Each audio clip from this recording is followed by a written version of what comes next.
ibadah bersama-sama dengan lansia tanpa ada persinggungan emosi, kemudian kondisi staminanya juga tetap stabil, tuh tipsnya gimana Bu? Apa harus sama-sama diajak sama-sama terus ibadahnya atau bagaimana? Ya, lansia itu kan kembali seperti anak-anak ya. Nah, kita juga harus selalu mengingatkan dan mengajak, memberikan contoh gitu ya. Kalau kita sholat raweh, ya kita ajak mbahnya sholat raweh.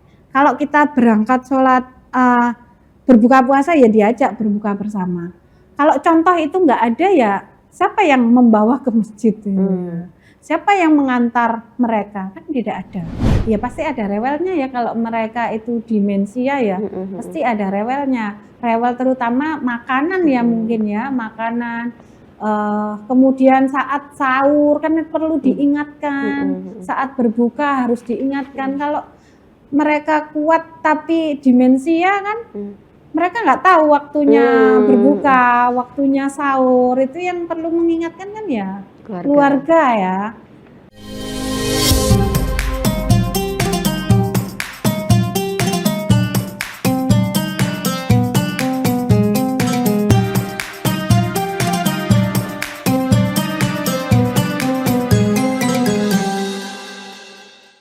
Assalamualaikum warahmatullahi wabarakatuh. Jumpa lagi dalam podcast Ramadan Wanita dan Islam.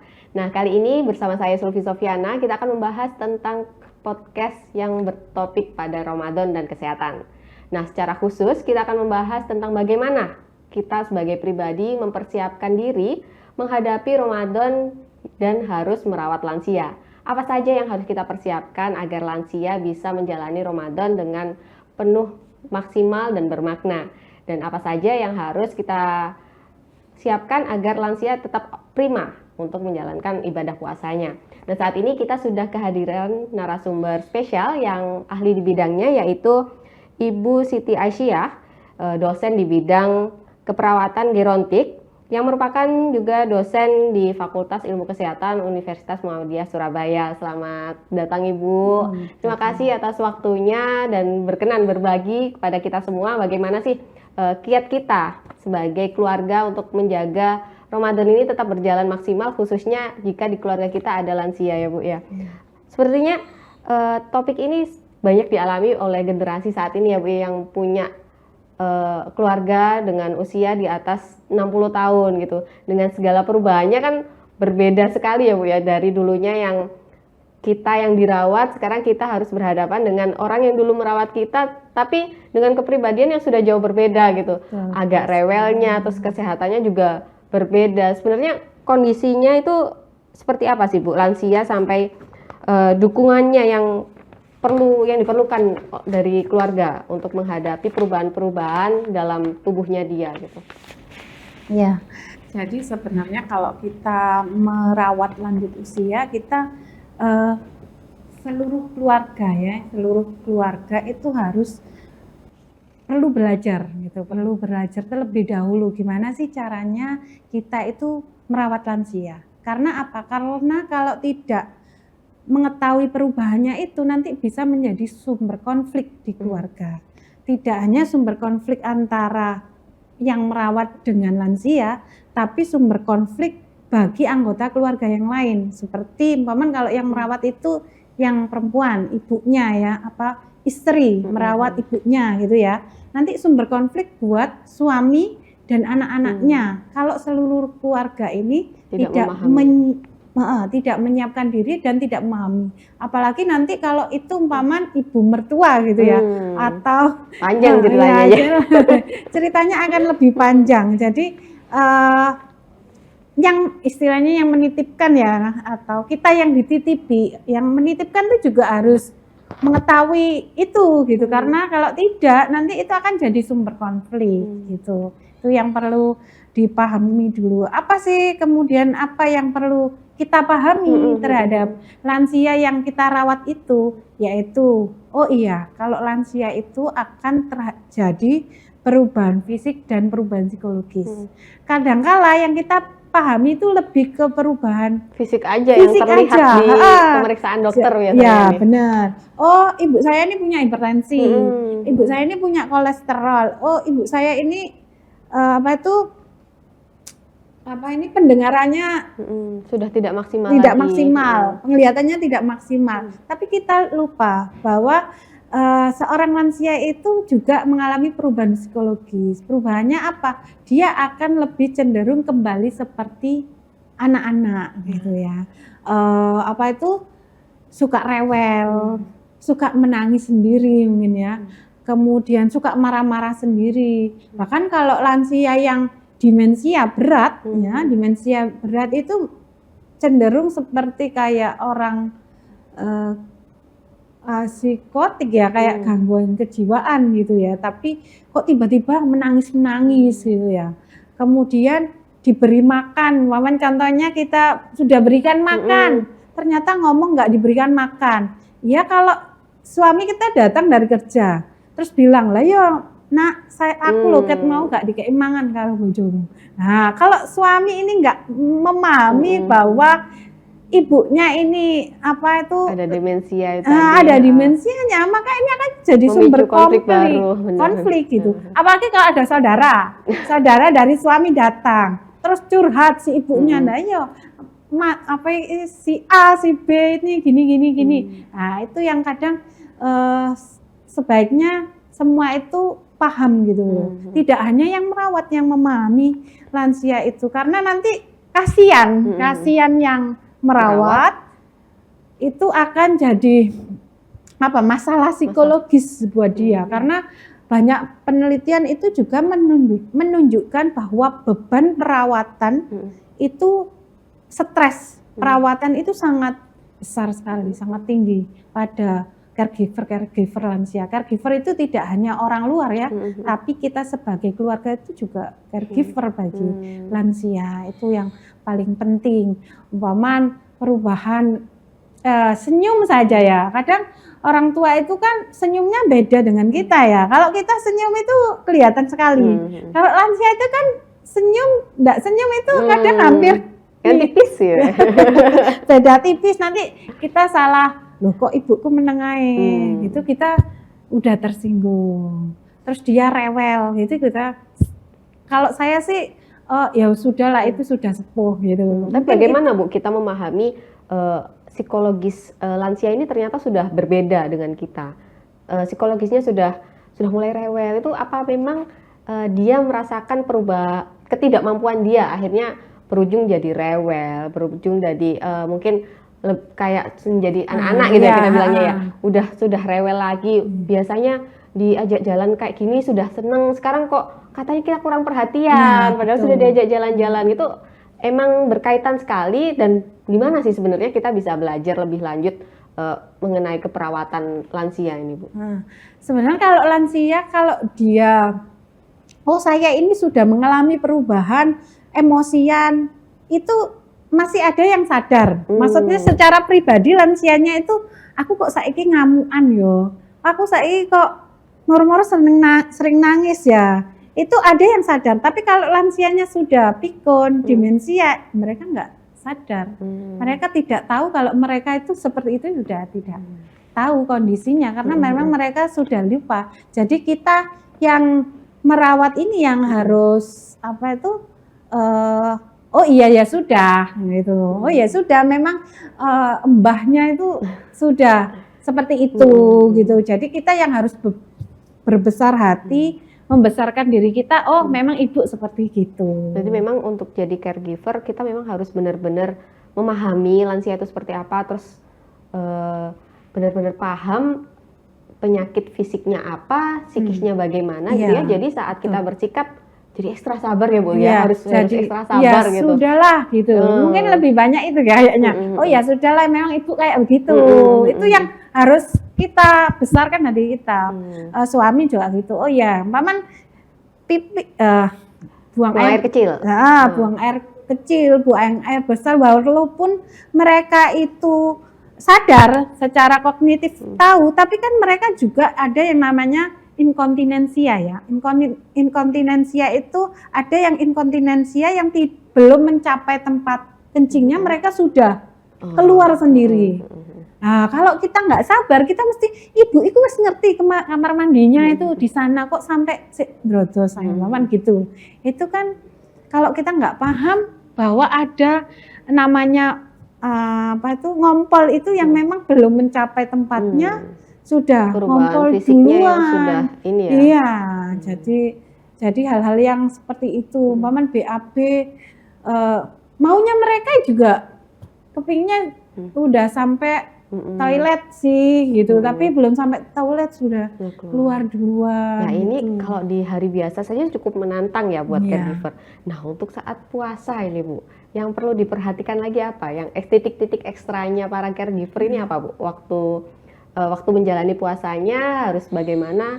Atau saat pembatasan makanan ini gitu. Kan kadang kalau lansia kan aku itu kayak gini, ngeyel ya Bu istilahnya. Iya. Sementara kita kan harus menjaga asupan gizinya, kemudian istirahatnya seperti itu. Gimana Bu? Kalau berkaitan dengan Ramadan ya, menjaga lansia sepanjang kalau lansianya rewel mungkin ya pasti ada rewelnya ya, kalau mereka itu demensia ya pasti ada rewelnya. Rewel terutama makanan ya, mungkin ya makanan, kemudian saat sahur kan perlu diingatkan, saat berbuka harus diingatkan. Kalau mereka kuat tapi demensia kan mereka nggak tahu waktunya berbuka, waktunya sahur, itu yang perlu mengingatkan kan ya keluarga ya. Kalau emosi, saya kira kalau waktu puasa mungkin emosinya justru lebih agak turun, tapi kalau saat berbuka makanan yang nggak cocok itu akan ditemui lah, saya kira seperti itu.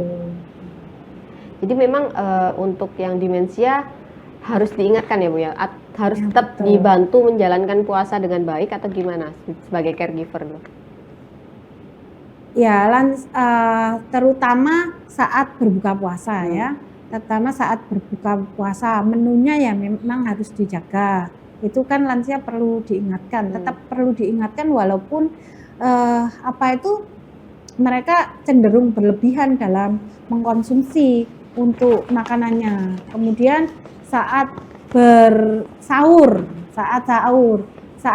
untuk bangun sahur itu kan ya kalau lansianya memang tidak bisa mengenali waktu, kan kadang isu apa udah tengah malam atau sudah waktunya sahur, kan kadang juga mereka perlu kita ingatkan ya, kita nggak mengingatkan, mesti mereka ada waktu-waktu yang lupa gitu untuk sahur gitu ya, untuk sahur karena mungkin terlalu malam membaca Al-Quran atau jadi bangun di saat sahur belum bangun, kan ya kita sebagai caregiver terutama juga obat ya, kalau memang ada konsumsi obat yang bisa diberikan kayak obat hipertensi itu kan ada obat yang diminum malam hari, itu kan perlu diingatkan konsumsi obatnya.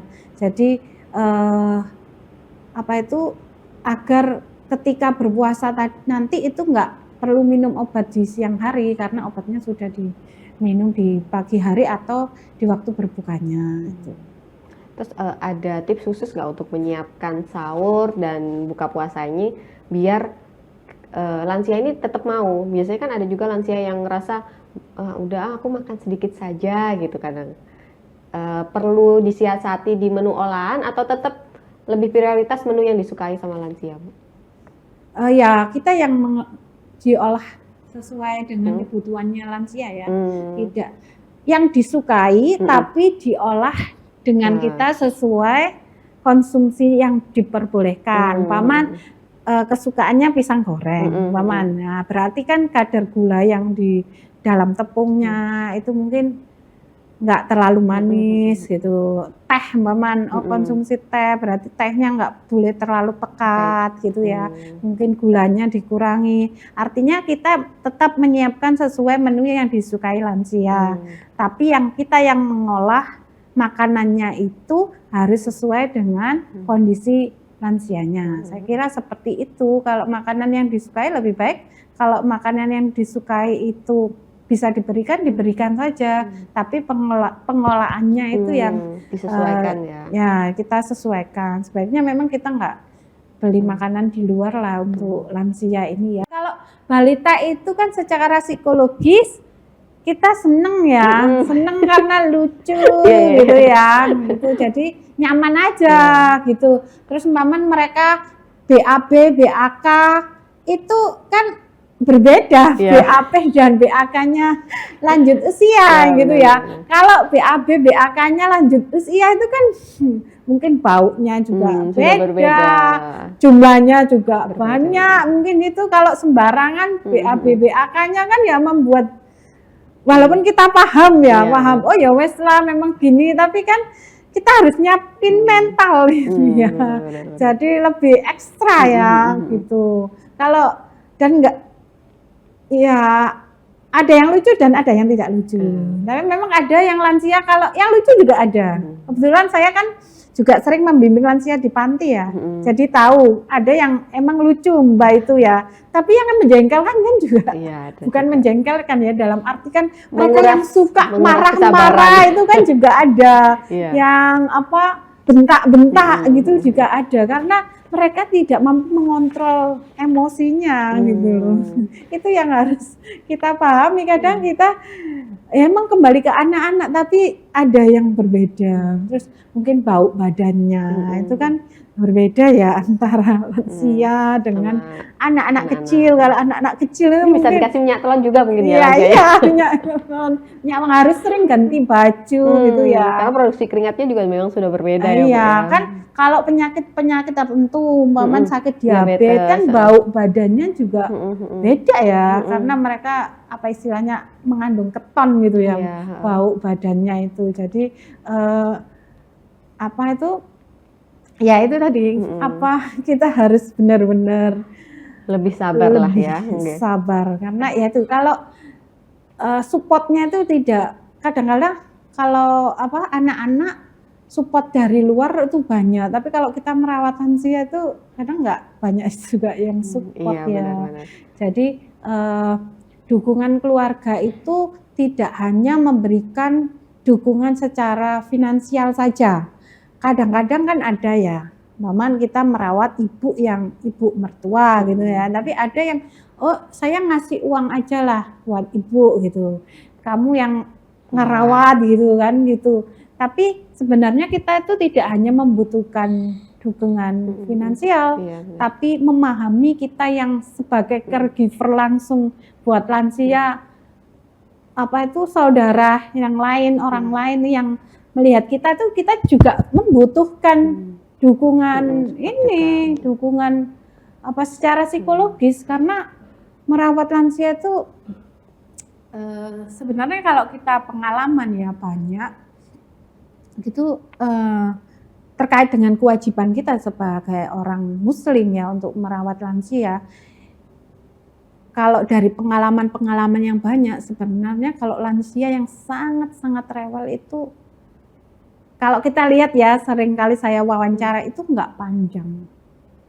Lansia yang sangat rewel, yang mungkin karena ini ya akhirnya terpicu di organ-organnya juga itu, sangat darah tingginya, menguras emosi kita. Itu sebenarnya kita perawatannya itu tidak panjang. Tidak panjang dalam artian mungkin setahun 2 tahun itu memang benar-benar menguras tenaga, menguras emosi kita. Tapi mungkin beliau akhirnya wafat gitu ya.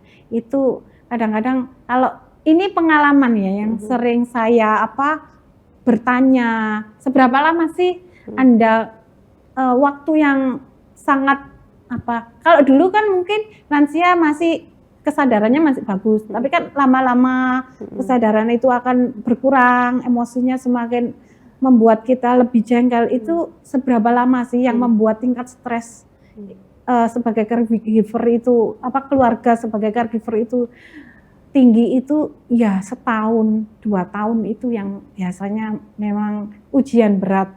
Tapi itu ada usia nggak Bu? Usia lansianya yang biasanya seperti itu? Ini berdasarkan wawancara ya sama keluarga-keluarga yang mengalami kondisi psikologis dan fisiknya benar-benar berat bagi caregiver. Kalau dilihat dari usia sebenarnya enggak, tapi 1 tahun saat menjelang ajalnya atau 2 tahun saat menjelang ajalnya itu yang biasanya yang membuat ekstra apa ya, kesabaran yang menguji tinggi, ya. menguji kesabaran. Ini berdasarkan pengalaman ya. Kalau penelitian saya belum Tapi membaca, tapi kalau secara secara pengalaman orang-orang yang mengasuh lansia itu yang membuat ininya itu ya 1 tahun terakhir itu yang benar-benar berarti bukan saat Ramadan ya Bu ya? Justru Ramadan lebih sabar juga ini lansianya. Sebenarnya enggak ada pengaruh yang kalau Ramadan itu menjengkelkan, enggak. Justru Ramadan itu lebih pada kita menyiapkan diri, merawat secara fisiknya ya, secara menyiapkan makanannya. Menjaga, kalau tadi kan jenengan di episode sebelumnya kan sempat bilang lansia ini harus olahraga gitu kan. Ya. Terus caregiver ini gimana untuk mengajak lansia ini untuk tidak sampai skip olahraga saat Ramadan? Ya, jadi kalau kita sebelum Ramadan itu kan ada aktivitas harian yang memang harus dilakukan lansia, seperti olahraga harian ya. Olahraga harian itu kan kalau kita biasanya kalau lansianya rutin ke rumah sakit atau kontrol rutin pasti sudah diajarkan cara latihan fisik untuk lanjut usia. Yaitu yang perlu kita sebagai keluarga mengingatkan waktu waktu puasa, Mbak, kalau olahraga nanti waktu mau berbuka aja, atau nanti waktu malam, Mbak, jam habis tarawih mau tidur olahraga dulu, Mbak. Tetap gitu. perlu diedukasi ya lansia. Iya, betul, tetap perlu diedukasi. Jadi petugas kesehatan itu tidak hanya mengedukasi lansianya aja, tapi juga mengedukasi caregivernya. Kadang-kadang kita itu lupa mengedukasi caregivernya. Padahal banyak sekali penelitian tentang beban perawatan itu,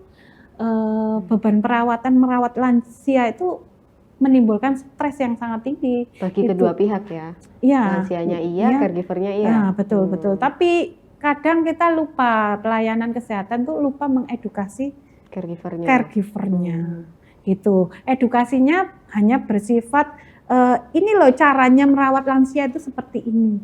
Tapi dukungan emosi pada caregivernya itu yang kurang gitu. Tips khususnya ini agar keluarga bisa sama-sama menjalankan ibadah puasa dengan lancar, dengan nyaman juga. Ini seperti apa Bu? Biar sama-sama ibadah bersama-sama dengan lansia tanpa ada persinggungan, emosi, kemudian kondisi staminanya juga tetap stabil. Tuh tipsnya gimana Bu? Apa harus sama-sama diajak sama-sama terus ibadahnya atau bagaimana? Iya, lansia itu kan kembali seperti anak-anak ya. Kita juga harus selalu mengingatkan dan mengajak, memberikan contoh gitu ya. Kalau kita umpama sholat tarawih, ya kita ajak mbahnya sholat tarawih. Kalau kita berangkat sholat berbuka puasa, ya diajak berbuka bersama. Kalau contoh itu nggak ada, ya siapa yang membawa ke masjid? Siapa yang mengantar mereka? Kan tidak ada. Siapa yang menyiapkan makanannya? Nggak ada. Seperti anak-anak kita juga, lansia itu seperti anak-anak juga, butuh contoh, butuh kita tidak hanya menyiapkan secara finansial, tapi menyiapkan dukungan, menyiapkan sarana prasarana. Oh, ini loh tempat ibadahnya di sini. Makanan yang perlu dimakan kayak begini, itu yang perlu ditekankan kepada kita kalau mau menyiapkan lansianya berpuasa gitu. Oh, kalau sewaktu-waktu ibu saya drop, saya harus begini, itu sudah tahu keluarga mau dibawa kemana lansianya gitu loh. Obatnya yang harus disiapkan apa, itu sudah tahu. Kapan ibu saya berhenti, puasa, kemudian tiba-tiba vertigo, berkunang-kunang ya, berputar-putar. Ya itu berarti tandanya harus dihentikan puasanya gitu. Itu harus memang ya segala hal itu ya perlu ilmu sebenarnya ya. Tidak hanya merawat lansia itu tidak perlu ilmu, merawat lansia juga perlu ilmu. Jadi saat ada ilmu untuk merawat lansia, otomatis kita akan menemukan persamaan dan kita menemukan alasan buat sabar ya. Kalau saya menemukan alasan buat sabar kalau memang ada perubahan kondisi pada lansia ini, ada perubahan psikis dari lansia ini di mana kita harus lebih memahaminya, lebih-lebih dibandingkan merawat balita gitu kan ya Bu ya. Kemudian bagaimana membersamai para lansia ini untuk sama-sama beribadah di bulan Ramadan gitu kan. Tidak bisa dibiarkan sendiri, harus selalu didampingi, diajak. Oh, mau berbuka diajak berbuka, mau ke masjid diajak ke masjid. Tadarus diajak tadarus bareng. Kalau nggak sempet ya mau berangkat sendiri dulu nggak apa-apa ya Bu. Ya ini. Tapi ya itu lansia itu karena mereka tuh banyak alasan. Mbah, kenapa kok nggak ke posyandu? Contohnya ya yang biasa dilakukan, nggak ada yang nganter. Oh, aku nggak kuat kalau sendirian. Nah, itu yang jadi problem di sana. Mereka itu punya keinginan keluar rumah, tapi siapa yang nganter? Aku ya kepingin ke sana, tapi nggak ada yang nganter. Anak cucuku sibuk semua. Itu kan jadi masalah juga. Jadi pesannya jenengan buat para keluarga yang memiliki lansia di rumah, khususnya di bulan Ramadan ini seperti apa nih Bu? Nah, ini mumpung di bulan Ramadan, kita harus membangun kesadaran bahwa kita sebagai insan punya kewajiban untuk merawat orang tua kita. Ya, untuk merawat orang tua kita itu tidak hanya sekedar merawat, tapi kita harus mampu membekali diri agar apa yang kita rawat ini juga senang ya, dengan juga menikmati. Kita juga tidak menjadi beban yang terlalu berat karena kita sudah membangun kesadaran diri gitu. Jadi sama-sama nyaman, sama-sama oh ini bukan beban karena kita sudah sadar. Kita udah menyiapkan diri, menyiapkan mental, niat. Jadi kita oh ini loh perintahnya harus merawat lansia, tapi kita nggak siap. Akhirnya itu jadi beban berat. Tapi ketika kita sudah siap secara mental dan fisiknya, maka kita ya sudah begitu besar lapang dada lah kita itu mengalami perubahan pada orang tua kita. Oke, siap. Terima kasih ya Bu Aisyah atas waktunya. Ya, Tribuner, semoga diskusi kita dengan Bu Aisyah membuka wawasan kita lebih luas untuk lebih bersabar lagi dan bersiap menghadapi lansia di bulan Ramadan ini. Terima kasih atas waktunya dan jumpa lagi pada talkshow selanjutnya. Wassalamualaikum warahmatullahi wabarakatuh. Waalaikumsalam warahmatullahi wabarakatuh.